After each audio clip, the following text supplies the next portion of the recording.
Hello बच्चों, good evening. आज आपको काफ़ी दिनों बाद आपके सामने आया हूँ। थोड़ा फीवर हो गया था, वायरल फीवर था, कोविड तो नहीं हुआ।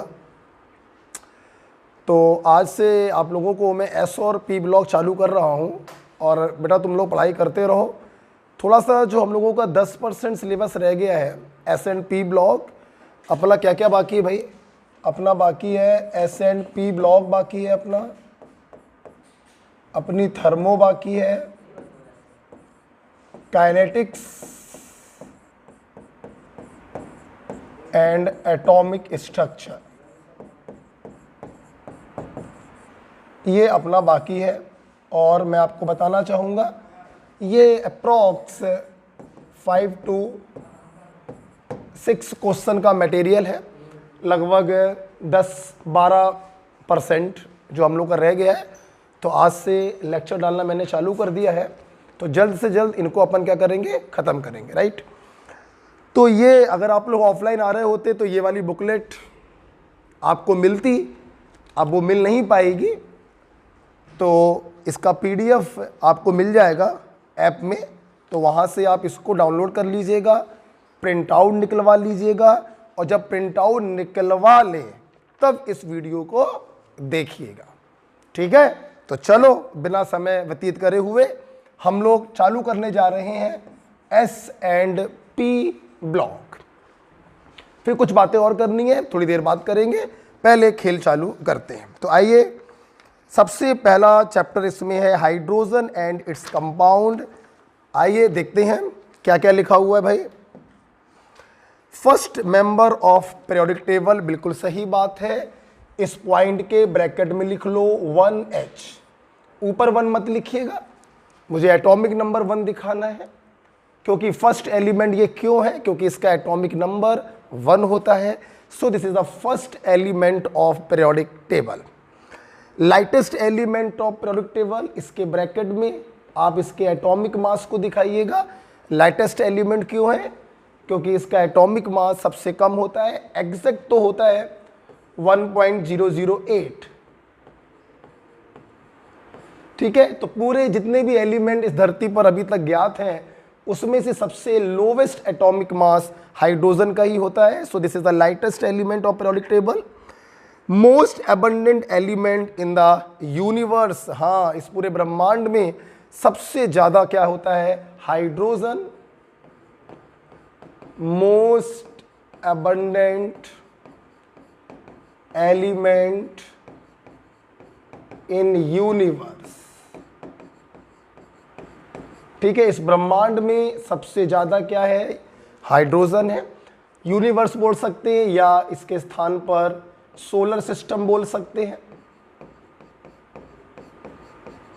ठीक है। अब सुनना बेटा, आपकी कॉपी में इसके ब्रैकेट में कुछ ऐसे लिखा हुआ है, ऑक्सीजन, सिलिकॉन, एल्यूमिनियम। एक्चुअली इस ब्रह्मांड में, इस सोलर सिस्टम में सबसे ज्यादा कौन होता है? हाइड्रोजन। ये पॉइंट मैंने लिखा था अर्थ क्रस्ट, अर्थ में, इन अर्थ क्रस्ट। हमारी धरती में सबसे ज्यादा क्या है? Oxygen, followed by silicon, followed by aluminium. ब्रह्मांड में सबसे ज्यादा क्या है? हाइड्रोजन। धरती में सबसे ज्यादा क्या है? Oxygen, followed by silicon, followed by aluminium. अच्छा, आपको जान के ताज्जुब होगा, इस पूरे यूनिवर्स का जितना मास है, अगर यूनिवर्स के मास को हम 100% मान लें तो उसका 70% मास हाइड्रोजन के कारण होता है। यस, ये एनसीईआरटी का पॉइंट है, इसीलिए जानबूझ के मैंने ये लाइन लिखी है, कहीं मेरे बच्चों को कन्फ्यूजन ना हो जाए।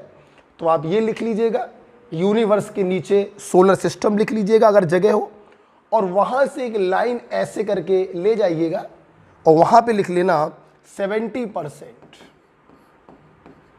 Of total mass of universe, ठीक है। इसीलिए मैंने ये लाइन जानबूझ के पूरी लिख दी थी कि लिखने का तरीका आपको समझ में आ जाए। तो 70% टोटल मास यूनिवर्स का जो है वो हाइड्रोजन से बना होता है। Next point, exist as diatomic gas, बिल्कुल सही बात है। हाइड्रोजन किस फॉर्म में एग्जिस्ट करती है? डायटोमिक फॉर्म में एग्जिस्ट करती है। इसीलिए या तो आप इसको बोलो डाइहाइड्रोजन या फिर आप इसको बोल दो हाइड्रोजन गैस। ठीक है, डाइहाइड्रोजन या hydrogen gas. Next point, discovered by Henry Cavendish. Yes, hydrogen को हेनरी कैवेंडिश ने डिस्कवर किया था, और लेकिन उन्होंने इसको नाम दिया था इनफ्लेमेबल गैस, आग पकड़ने वाली gas. Discovered by Henry Cavendish, लेकिन उन्होंने इसको नाम दिया था inflammable gas, but the name hydrogen was given bye Lavoisier. Next point, isotope of hydrogen की बात करें, सबको मालूम तो है हाइड्रोजन के 3 आइसोटोप होते हैं, प्रोटियम, ड्यूटीरियम और ट्राइटियम। इन तीनों आइसोटोप में जो ट्राइटियम होता है वो रेडियो एक्टिव होता है। ठीक है, ड्यूटीरियम को डी से लिख देते हैं, ट्राइटियम को टी से लिख देते हैं। तो प्रोटियम, ड्यूटीरियम, ट्राइटियम 3 आइसोटोप होते हैं। आइसोटोप का मतलब क्या होता है? आइसोटोप का मतलब atomic number same, atomic mass different. ठीक है, आप देखिए तीनों के एटॉमिक नंबर 1 1 1 है, और तीनों का जो एटॉमिक मास है वो डिफरेंट है, 1 2 और 3। आप जानते हैं चूंकि हाइड्रोजन इन 3 आइसोटोप का मिक्सचर होता है, इसीलिए हाइड्रोजन का जो एक्चुअल एटॉमिक मास है इट इज 1.008, जिसे हम लोग कहते हैं एवरेज एटॉमिक मास, जो मोल कॉन्सेप्ट में आपने पढ़ा होगा। अच्छा, आप लोग ध्यान से देखिए, अगर हम लोग यहाँ पर इलेक्ट्रॉन, प्रोटॉन और न्यूट्रॉन की बात करें तो इलेक्ट्रॉनों का नंबर एटॉमिक नंबर के बराबर होगा, इसलिए 1 1 1। इलेक्ट्रॉन तीनों के पास 1 है, इलेक्ट्रॉनिक कन्फिग्रेशन होगा तीनों का 1s1, मतलब इलेक्ट्रॉनिक कन्फिग्रेशन तीनों के क्या है? सेम है। प्रोटॉन की बात करें, ऑफकोर्स एटॉमिक नंबर के बराबर होंगे। न्यूट्रॉन की बात करें तो atomic mass minus atomic number, atomic mass minus atomic number, atomic mass minus atomic number. तो तीनों आइसोटोप में डिफरेंस किस चीज का होता है? Neutron. The very important point बच्चों, ना सिर्फ हाइड्रोजन बल्कि कोई भी आइसोटोप हो उनमें डिफरेंस न्यूट्रॉनों के नंबर में ही होता है। आप यहां पे देख सकते हैं 0 न्यूट्रॉन, 1 न्यूट्रॉन, 2 न्यूट्रॉन। तो isotopes are always differ by atomic mass, so by number of neutrons. Right, आपके एग्जाम में ये क्वेश्चन भी आता है, वो कौन सा एलिमेंट इस धरती का है जिसके पास 0 न्यूट्रॉन होते हैं? इकलौता एलिमेंट है इस धरती का प्रोटियम, जिसके पास 0 न्यूट्रॉन होते हैं। आप जानते हैं बच्चों, इनमें इलेक्ट्रॉनिक कन्फिग्रेशन क्या होता है? सेम। तो इलेक्ट्रॉनिक कन्फिग्रेशन सेम होने के कारण इनकी केमिकल रिएक्शन सेम होती है। Chemical properties are same except rate of reaction. सब लिखा हुआ है, इलेक्ट्रॉनिक कन्फिगरेशन सेम होता है 1s1 1s1 1s1, इसलिए इनकी केमिकल प्रॉपर्टी सेम होती हैं, सिर्फ उनके रेट ऑफ रिएक्शन में डिफरेंस होता है। और रेट ऑफ रिएक्शन में डिफरेंस होने का रीजन है क्योंकि ये डायटोमिक फॉर्म में एग्जिस्ट करते हैं। हाँ ऑफ कोर्स बेटा, ये जो ट्राइटियम होता है ये रेडियो एक्टिव होता है, अभी थोड़ा और बताऊंगा इसके बारे में। फिलहाल ट्राइटियम रेडियो एक्टिव है, तो T2 लिखो चाहे ना लिखो मतलब नहीं बनता है, क्योंकि रेडियो एक्टिव होता है। तो H2 में H सिंगल बॉन्ड H है, D2 में D सिंगल बॉन्ड D है, और T2 में T सिंगल बॉन्ड T है। तो इनका जो बॉन्ड एनर्जी है something like this, order of bond energy. तो H2 को तोड़ना आसान है, आसान का मतलब D2 की तुलना में आसान है, otherwise H single bond H को तोड़ना बहुत टेढ़ी खीर है भैया। 2000 केल्विन 5000 केल्विन पर जब गर्म करते हैं ना तब ये टूटता है। तो इसकी तुलना में इसका कम होता है, अदरवाइज इस तोड़ने में हालत खराब हो जाएगी। तो चूंकि इनकी बॉन्ड एनर्जी में डिफरेंस होता है, किसी का तोड़ना थोड़ा सा इजी है, थोड़ा डिफिकल्ट और डिफिकल्ट, इसलिए इनका रेट ऑफ रिएक्शन जो होता है वो डिफरेंट होता है। क्लियर? तो केमिकल प्रॉपर्टी सेम क्यों है? क्योंकि इलेक्ट्रॉनिक कन्फिगरेशन सेम है। रेट ऑफ रिएक्शन डिफरेंट क्यों है? क्योंकि बॉन्ड एनर्जी जो है वो डिफरेंट होती है। राइट बेटा? ट्राइटियम क्या होता है? रेडियो एक्टिव होता है। इसी पेज के हाशिए पे आपको लिखना है, इसी पेज के हाशिए पे लिखना है, ट्राइटियम जो होता है बच्चों ये रेडियो एक्टिव होता है। ये अपने अंदर से बीटा पार्टिकल को निकालता है। किसको निकालता है? बीटा। आपको मालूम होना चाहिए बीटा को निकालने पे एटॉमिक नंबर बढ़ जाएगा, एटॉमिक मास पे कोई फर्क नहीं पड़ता। तो tritium is a radio active and it is a beta emitter, low energy beta को निकालता है।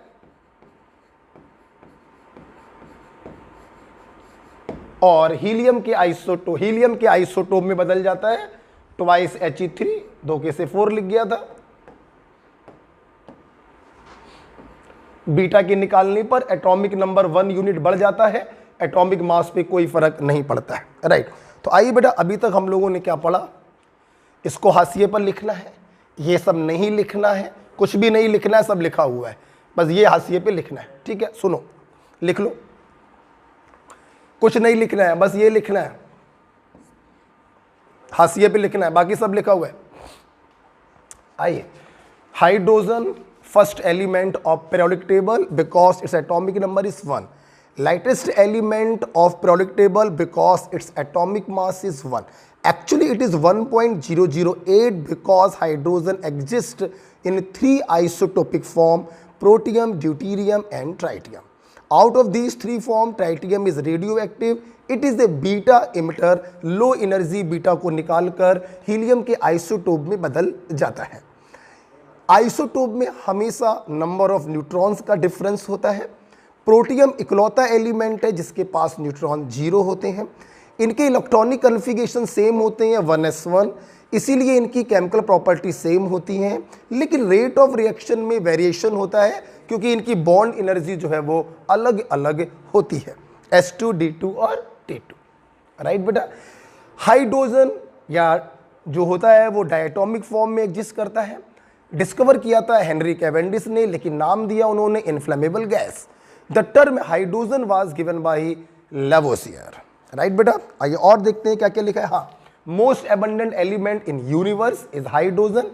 यूनिवर्स की टोटल मास का 70% मास हाइड्रोजन के कारण होता है, लेकिन हमारी धरती पर सबसे ज़्यादा है oxygen, then silicon, then aluminium. कुछ और लिखा हुआ है, हाँ और लिखा हुआ है, देखिए जरा। आइसोटोप ऑफ हाइड्रोजन के बगल में 2 बिंदी बनी हुई है। These isotope differ from one another in presence of neutron, जैसा कि मैंने बोला। टेरेस्ट्रियल हाइड्रोजन, बेटा आवाज नहीं, terrestrial hydrogen contains deuterium mostly in the form of HD। NCERT का पॉइंट याद रखिएगा, सवाल आएगा। टेरेस्ट्रियल हाइड्रोजन कंटेन तो deuterium in the form of HD, इस प्रकार सवाल पूछ सकते हैं। Since the isotope have same electronic configuration, hence their same chemical property, जैसा कि मैंने बताया, except rate of reaction due to difference in bond energy, but their physical properties are different due to mass difference। बिल्कुल सही बात है, physical property में जो डिफरेंस होगा वो एटॉमिक मास में डिफरेंस के कारण होगा। ध्यान रखिएगा NCERT की लाइन से। हाँ, NCERT में एक पॉइंट और भी लिखा है, melting point, boiling point, density और बॉन्ड एनर्जी, इन चारों चीज़ों का ऑर्डर आपका यही होता है। Melting point, boiling point, density और बॉन्ड एनर्जी का ऑर्डर है H2, D2, T2। Allotrope, allotrope भी मैंने आपको कहीं ना कहीं क्लास में बताया है कि हम और आप आपस में एलोट्रॉप हैं। हम लोग फिजिकली डिफरेंट होते हैं, कोई गोरा है, कोई काला है, कोई नाटा है, कोई लंबा है, कोई पतला है, कोई मोटा है, लेकिन केमिकली हम लोग वही हैं, वही हड्डियां हैं, वही दिल है, वही किडनी है। तो हम और आप आपस में एलोट्रॉफ हैं, physically different but chemically same, हम लोग इसे कहते हैं एलोट्रॉप। बहुत ही अच्छा एग्जांपल है कार्बन में ग्रेफाइट और डायमंड। डायमंड देखो गोरा है, ग्रेफाइट देखो क्या है, काला है। डायमंड गुड कंडक्टर है, ग्रेफाइट कैसा होता है, बैड कंडक्टर होता है। तो फिजिकली डिफरेंट है लेकिन केमिकली दोनों क्या होते हैं, कार्बन होते हैं, तो आपस में एलोट्रॉप्स होते हैं, राइट। हाइड्रोजन की दो एलोट्रॉप हैं, एक ऑर्थो हाइड्रोजन और दूसरा पैरा हाइड्रोजन। ऑर्थो हाइड्रोजन और पैरा हाइड्रोजन। मैं आपको बताना चाहूंगा, जैसा कि अभी बोला कि हाइड्रोजन डायटोमिक फॉर्म में एग्जिस्ट करता है, ठीक है। अब देखिए क्या है डायटोमिक का मतलब, क्या है, दोनों ने अपने अपने एक एक इलेक्ट्रॉन का साझा किया है, ठीक है, एक एक इलेक्ट्रॉन का साझा किया है और दोनों ने अपने डुप्लेट को कंप्लीट किया, हीलियम का कन्फिगरेशन प्राप्त किया, इनर्ट गैस का कन्फिगरेशन प्राप्त किया। अब देखिए क्या है, ये हाइड्रोजन, एक हाइड्रोजन ये है और सिंगल बॉन्ड से दूसरा हाइड्रोजन ये है और ये इनके इलेक्ट्रॉन्स। ऑफ कोर्स ये भी ऐसे ही होगा, बीच में न्यूक्लियस होगा, चारों तरफ एक इलेक्ट्रॉन है, ऑर्बिटल और ऑर्बिट कह सकते हैं। ये देखिए, अच्छा आपने केमिकल बॉन्डिंग में पढ़ा है कि जो बॉन्ड पेयर में जो दो इलेक्ट्रॉन होते हैं दोनों अपोजिट स्पिन में होते हैं, बिल्कुल सही है, इलेक्ट्रॉनों की स्पिन हमेशा अपोजिट होती है। अच्छा, अब न्यूक्लियस की स्पिन कैसी है, देखिए न्यूक्लियस की स्पिन अगर सेम डायरेक्शन में है तो इस एलोट्रॉप को ऑर्थो हाइड्रोजन कहते हैं, और अगर न्यूक्लियस की स्पिन अपोजिट डायरेक्शन में है तो उसे हम लोग पैरा हाइड्रोजन कहते हैं। ओके, तो देखिए फिजिकली तो दोनों सेम ही है, सॉरी फिजिकली दोनों डिफरेंट है, केमिकली क्या है, एच एच यहां पर भी है, एच एच यहां पर भी है, तो केमिकली दोनों हाइड्रोजन है, बट फिजिकली डिफरेंस ये आ रहा है कि न्यूक्लियस की स्पिन यहां पर सेम डायरेक्शन में है और यहां पर अपोजिट डायरेक्शन में है। एक पॉइंट और भी लिखा होगा पैरा हाइड्रोजन के नीचे, it is low energy form hence favour at low temperature. Yes, low temperature पर ये फेवर करता है। आपको जान के अच्छा लगेगा कि at room temperature ortho to para ratio is 3:1। Yes, room temperature 25 degree Celsius, 25 degree Celsius पे ऑर्थो टू पैरा रेशियो होता है 3:1। 70% 75% ऑर्थो होता है और 25% पैरा होता है, 3:1। अच्छा, अब ये लो एनर्जी फॉर्म है, अगर आप इस टेम्परेचर को कम करते जाए, हमने टेम्परेचर को कम करते करते 20 केल्विन पर ले गए, तो 20 केल्विन पर क्या होगा, ऑर्थो वाला 0% और पैरा वाला 100%। लो एनर्जी फॉर्म है ना, लो टेम्परेचर पे फेवर करेगा, तो 25 डिग्री पर तो ऑर्थो ज़्यादा है, पैरा कम है। जैसे जैसे टेम्परेचर आप कम करते जाएंगे वैसे वैसे ऑर्थो का परसेंटेज कम होता जाएगा, पैरा का परसेंटेज बढ़ता जाएगा, और 20 केल्विन पर तो ऑर्थो 0 हो गया और पैरा 100% हो गया। अब आपके मन में सवाल उठ रहा होगा कि टेम्परेचर घटाने पर ऑर्थो घट रहा है, पैरा बढ़ रहा है, तो टेम्परेचर अगर बढ़ाया जाएगा तो ऑर्थो को बढ़ना चाहिए, पैरा को घटना चाहिए। सोच तो आप सही रहे हैं, लेकिन बच्चों ऐसा नहीं होता। ऑर्थो की मैक्सिमम जो परसेंटेज है वो 75% ही पॉसिबल है एट रूम टेम्परेचर। अगर आप टेम्परेचर को 50 कर दो, 100 कर दो, तो भी ये 75 ही रहेगा और ये 25 ही रहेगा। मतलब यहां से रिजल्ट ये निकलता है कि पैरा को 100% प्राप्त कर सकते हैं, लेकिन ऑर्थो को 100% प्राप्त नहीं कर सकते हैं, राइट। टाइप्स ऑफ हाइड्रोजन, 3 प्रकार के हाइड्रोजन आपकी कॉपी पर लिखे हुए हैं। एटॉमिक हाइड्रोजन, एटॉमिक हाइड्रोजन क्या होता है, ये जो मॉलिक्यूलर हाइड्रोजन है इसको हाई टेम्परेचर, जैसा कि मैं अभी लगभग 10 मिनट पहले ही मैंने बोला था कि इसको तोड़ने के लिए 2000 5000 केल्विन तक का टेम्परेचर की जरूरत पड़ता है, और इतना टेम्परेचर पैदा करते हैं with the help of electric arc. ठीक है, तो ये बॉन्ड जो होता है ये H सिंगल बॉन्ड H, ये बॉन्ड बीच से टूट जाता है और हमको प्राप्त हो जाती है atomic hydrogen. Means this process is highly endothermic. This process is highly endothermic. आपकी कॉपी भी लिखा है। इस हाइड्रोजन का हम इस्तेमाल करते हैं एटॉमिक हाइड्रोजन टॉर्चेस या ऑक्सी एटॉमिक टॉर्चेस। अबे टॉर्चेस का मतलब वो नहीं घर पे टॉर्च होती है, वो नहीं है। यहां पे टॉर्चेस का मतलब है वेल्डिंग पर्पज पे। किसमें बेटा? एटॉमिक हाइड्रोजन का यूज करते हैं वेल्डिंग पर्पज में under the name atomic hydrogen torches. Atomic hydrogen torches या ऑक्सी हाइड्रोजन टॉर्चेस। ठीक है, एटॉमिक हाइड्रोजन इस प्रकार से हम लोग बनाते हैं। मॉलिक्यूलर हाइड्रोजन को हाई टेम्परेचर जो हम लोग इलेक्ट्रिक आर्क से पैदा करते हैं, बॉन्ड टूटेगा, एटॉमिक हाइड्रोजन हमको प्राप्त होगी।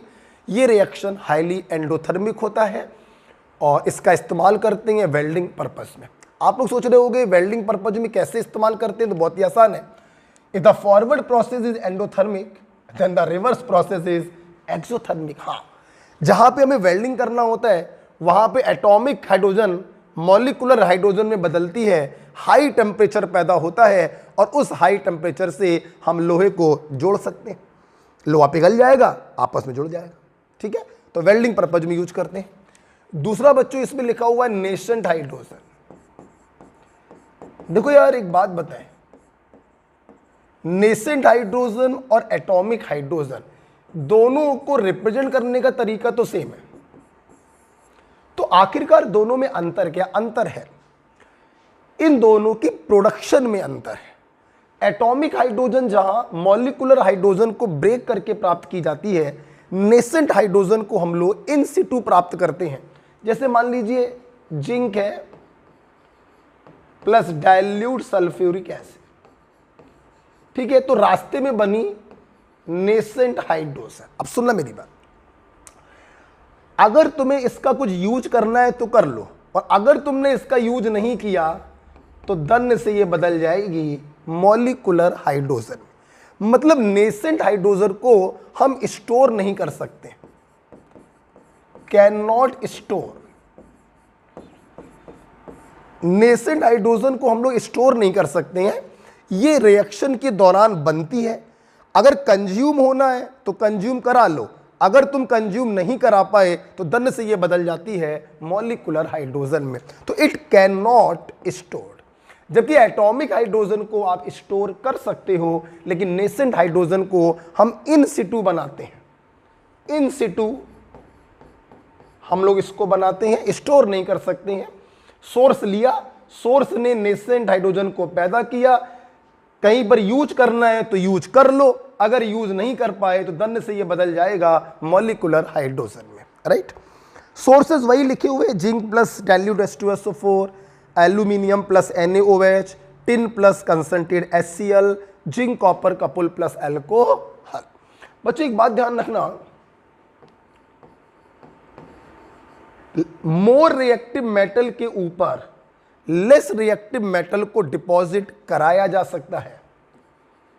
मोर रिएक्टिव मेटल के ऊपर लेस रिएक्टिव मेटल को डिपॉजिट कराया जा सकता है। ये मैंने आपको सिखाया होगा इलेक्ट्रोकेमिस्ट्री में। तो zinc copper couple plus alcohol, ये भी एक सोर्स है। अबे हाइड्रोजन गैस बनाने के जो सोर्स है ना, वो नेसेंट हाइड्रोजन के सोर्स है। खत्म करो बात यार। कितने बार तुम लोगों ने पढ़ा, जो मेटल ECS में हाइड्रोजन के ऊपर होती हैं वह एसिड से रिएक्शन करके हाइड्रोजन गैस को निकालती हैं। नहीं पढ़ा है क्या? पढ़ा है आप लोगों ने, ठीक है। उसी प्रकार से आपने हमसे पढ़ा है एम्फोटेरिक मेटल, एग्जाम्पल के तौर पर एल्यूमिनियम, जब एल्कली से रिएक्शन करती हैं तो हाइड्रोजन गैस को निकालती हैं। ऑफकोर्स रास्ते में क्या बना होगा? Nascent hydrogen. तो जो भी सोर्स हाइड्रोजन गैस के हैं, आप कह सकते हैं वो सारे सोर्स नेसेंट हाइड्रोजन के हैं। तो zinc plus dilute H2SO4, aluminium plus NaOH, zinc copper couple plus alcohol. तो मोर रिएक्टिव मेटल के ऊपर लेस रिएक्टिव मेटल को डिपॉजिट कराया जा सकता है। उल्टा पॉसिबल नहीं है, लेस रिएक्टिव के ऊपर मोर रिएक्टिव को डिपॉजिट नहीं करा सकते। अगर ऐसा होने लगे तो सोचो ना, जितने भी गोल्ड स्मगलर्स होते हैं वो सोने के ऊपर लोहे को डिपॉजिट करवा ले, आराम से लेके चले जाएं, कस्टम ऑफिसर उसको पकड़ भी नहीं पाएंगे। लेकिन ये पॉसिबल ही नहीं है। क्यों? क्योंकि आयरन मोर रिएक्टिव है और गोल्ड इलेक्ट्रोकेमिकल सीरीज में नीचे है, लेस रिएक्टिव है। आयरन के ऊपर गोल्ड को तो डिपॉजिट करा सकते हो, लेकिन गोल्ड के ऊपर आयरन को डिपॉजिट नहीं करा सकते। ठीक है।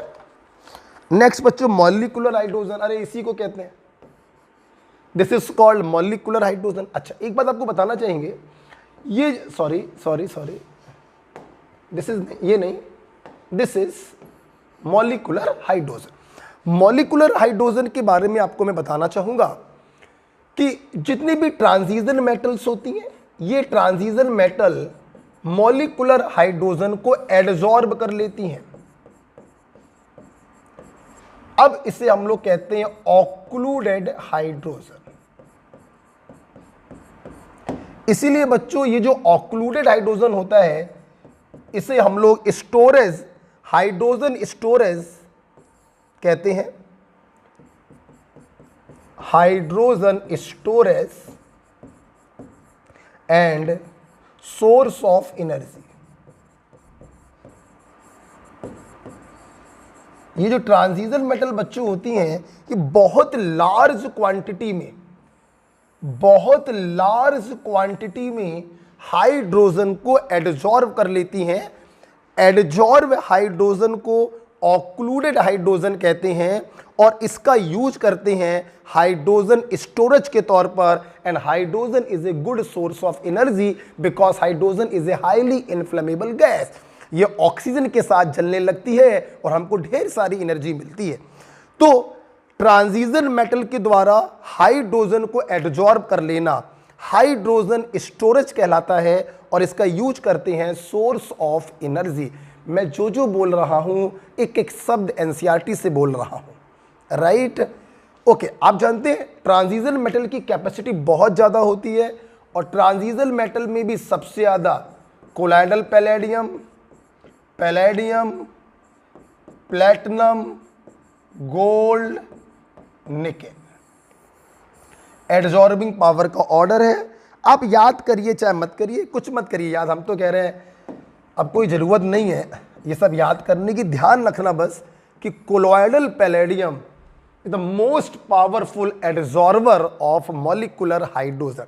और इसको भी याद करने की ज़रूरत नहीं है, आप हमसे पढ़ चुके हैं एडजॉर्प्शन सरफेस केमिस्ट्री कि किसी पार्टिकल को जितने छोटे छोटे टुकड़ों में तोड़ दोगे उसका सरफेस एरिया उतना ज़्यादा, एडजॉर्बिंग पावर उतनी ज़्यादा।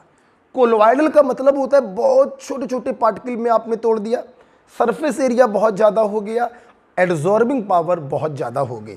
तो कोलॉइडल पैलेडियम जो होता है बेस्ट सोर्स होता है टू एडजॉर्ब हाइड्रोजन गैस।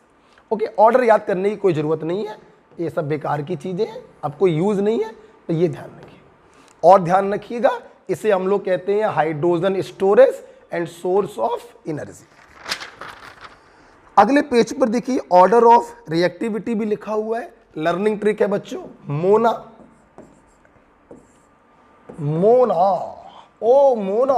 ये देखिए Mona, atomic hydrogen, nascent hydrogen, occluded hydrogen and least reactive, least reducing is molecular hydrogen.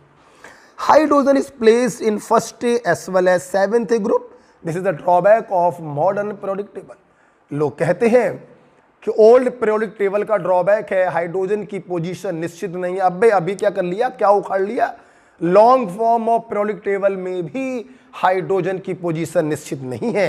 इसको फर्स्ट ए में भी रखा है, सेवेंथ ए में भी रखा है। इसीलिए हाइड्रोजन को हम लोग वैगाबॉन्ड एलिमेंट कहते हैं, आवारा तत्व।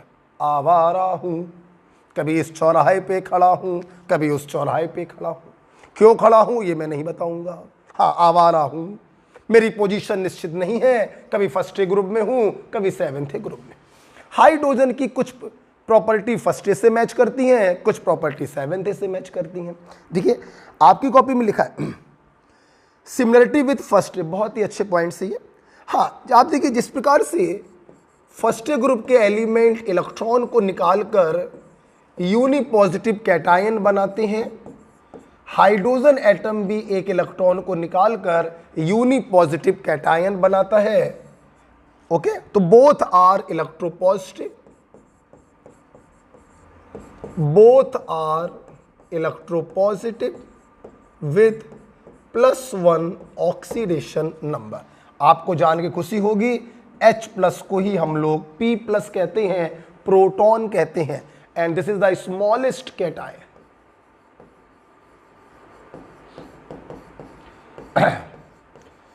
तो पहला देखिए सिमिलरिटी फर्स्ट ए ग्रुप के साथ मैंने क्या दिखाई कि जिस प्रकार से फर्स्ट ए ग्रुप के एलिमेंट एक इलेक्ट्रॉन को लूज करते हैं और यूनी पॉजिटिव कैटायन बनाते हैं, उसी प्रकार से हाइड्रोजन भी एक इलेक्ट्रॉन को लूज करता है और यूनी पॉजिटिव कैटायन बनाता है, जिसको हम लोग प्रोटॉन भी कहते हैं। This is the smallest cation.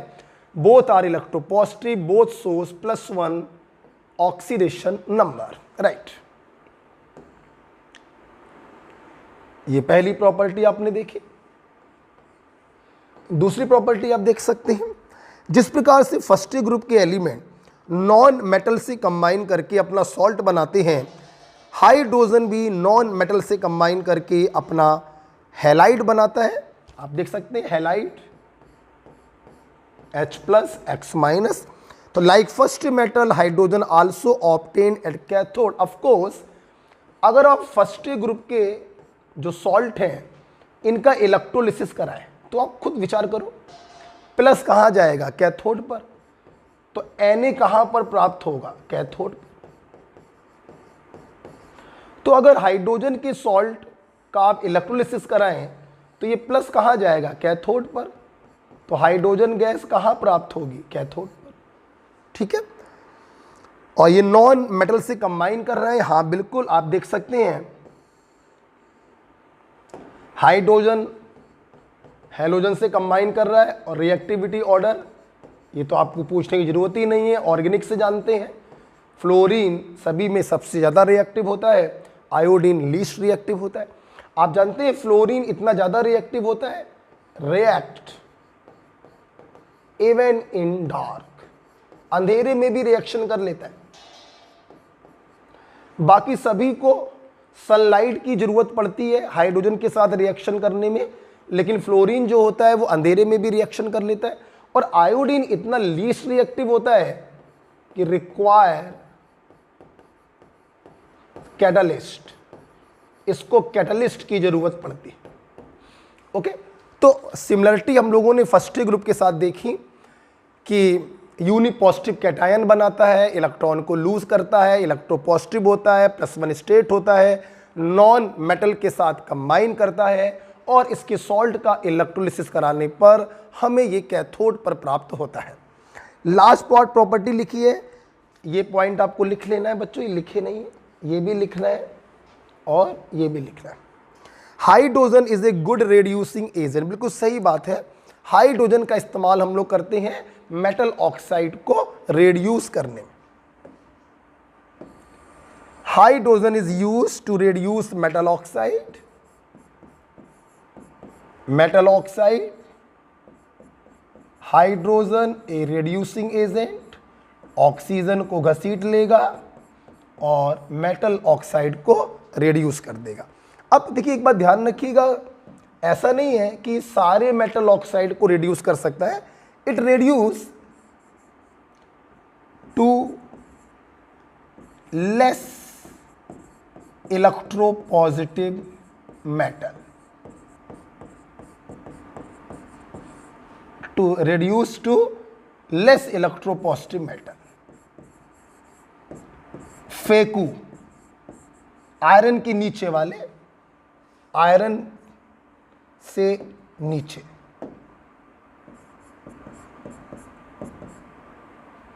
Iron और आयरन से नीचे। आयरन एंड आयरन से नीचे। जो आयरन के नीचे है, आयरन को भी ऑफकोर्स आयरन को भी रिड्यूस करेगा, इसके ऑक्साइड को, और इसके नीचे वाले जो लेस इलेक्ट्रोपॉजिटिव हैं उनको रिड्यूस करेगा। फॉर एग्जाम्पल बताओ, ZnO को रिड्यूस करेगा? नहीं करेगा। क्यों? आप देखो, लिख बा सर का ना मग अल मन जन कर फे। तो आयरन के ऊपर वालों को रिड्यूस नहीं करेगा, आयरन और आयरन के नीचे वालों को रिड्यूस करेगा। MgO को रिड्यूस करेगा? नहीं करेगा। AlTO3 को रिड्यूस करेगा? नहीं करेगा। ZnO को रिड्यूस करेगा? नहीं करेगा। Fe3O4 को करेगा? करेगा। ठीक है। CuO को करेगा? करेगा। तो गुड रिड्यूसिंग एजेंट। अब देखते हैं सिमिलरिटी विद सेवेंथ। ये आपको लिखना है, ये वाला पॉइंट, ये पूरा लिखना है आपको, उसी के नीचे लिख लीजिएगा। हाँ, सिमिलरिटी विद सेवेंथ बिल्कुल है। जिस प्रकार से सेवेंथ के एलिमेंट इलेक्ट्रॉनों को एक्सेप्ट करके अपना एनायन बनाते हैं, हाइड्रोजन भी इलेक्ट्रॉन को एक्सेप्ट करके अपना एनायन बनाता है। एक बात ध्यान रखिएगा, हाइड्रोजन शब्द तब बोलते हैं जब वो कैटायनिक फॉर्म में होता है। अगर वो एनायनिक फॉर्म में है तो हाइड्रोजन नहीं बोलते हैं, हम लोग उसको हाइड्राइड बोलते हैं। तो सेवेंथ के तरीके ये इलेक्ट्रोनेगेटिव होता है, -1 ऑक्सीडेशन नंबर शो करता है। सेवेंथ के तरीके ये मेटल से कंबाइन करता है, बिल्कुल सही बात है। जैसे सेवेंथ के एलिमेंट मेटल से कंबाइन करके सॉल्ट बनाते हैं, वैसे ही हाइड्रोजन भी मेटल से कंबाइन करके अपना हाइड्राइड बनाता है। और इनका अगर इलेक्ट्रोलिसिस कराओगे तो क्लोरीन एनोड पर मिलेगी, क्योंकि एनायन के फॉर्म में, हाइड्रोजन भी एनोड पर मिलेगी एनायन के फॉर्म में। तो हाइड्रोजन का कैथोड पर मिलना सिमिलरिटी विद फर्स्ट है, हाइड्रोजन का एनोड पर मिलना सिमिलरिटी विद सेवेंथ है।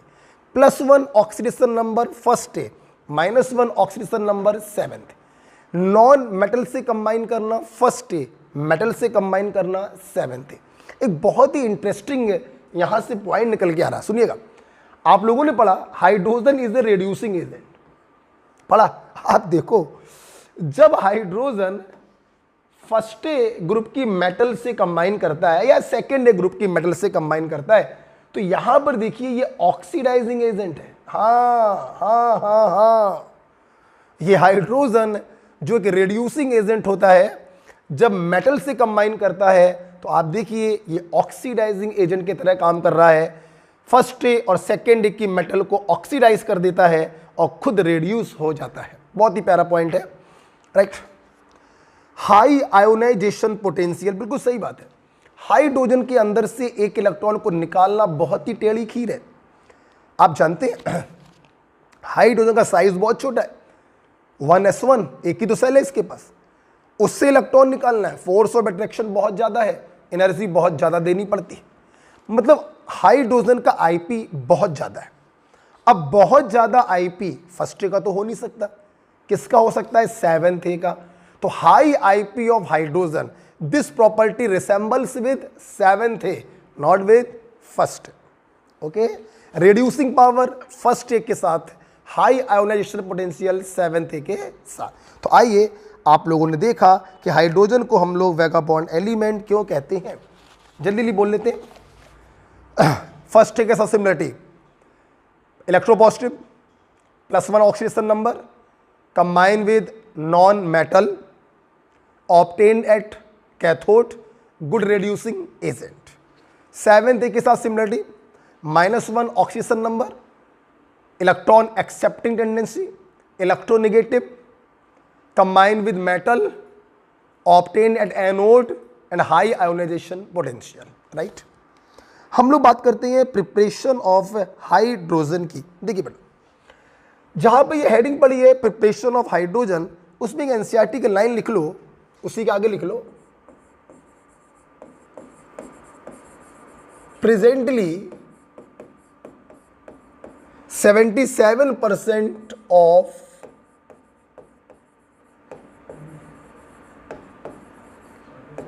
क्या बेटा? ठीक है, तो अपने आप बनता रहेगा वो, ठीक है, 2 क्लिप बना देते हैं। Presently 77% of industrial hydrogen is produced from petrochemical,